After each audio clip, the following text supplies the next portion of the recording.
So a traditional Danish dinner is frikadeller, potatoes, red cabbage, and saft. So like the frikadeller is like pork and beef, kind of meatballs, so good.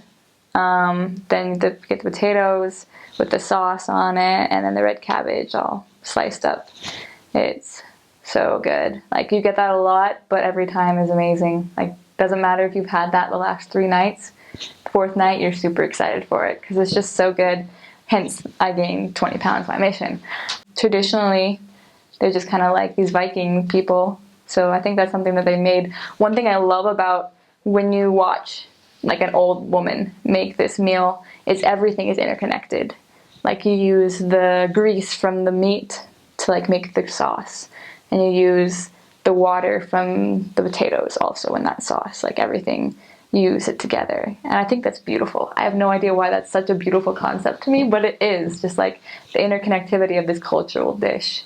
Christmas, they have the same meal, everyone has it, and it's so good.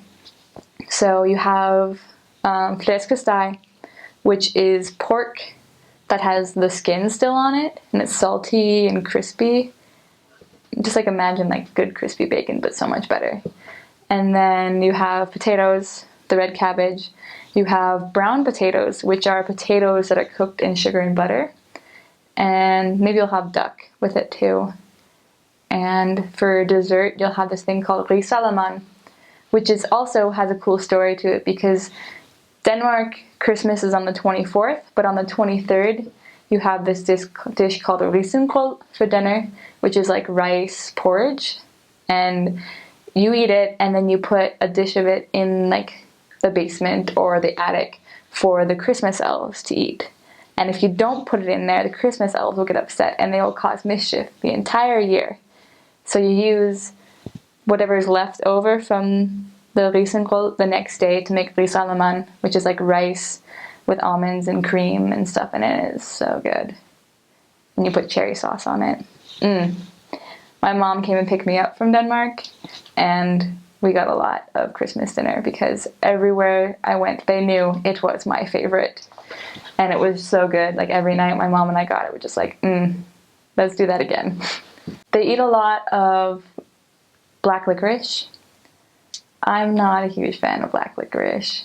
They have some that is so strong that it like foams in your mouth. But like they're raised on it. Like their little kids are eating black licorice, and I'm like, that is the only way that anyone is ever gonna like black licorice is if you start them eating it as a child, because no one is gonna like this if they aren't raised on it. Like I started to get a little bit used to it, like after getting it in so many like teas or cakes or stuff, like they just sneak it in there. My first area, we had black licorice ice cream on black licorice brownies, and my mouth foamed, and I was like, I can't eat this. This is so bad. Like, that was just too much licorice.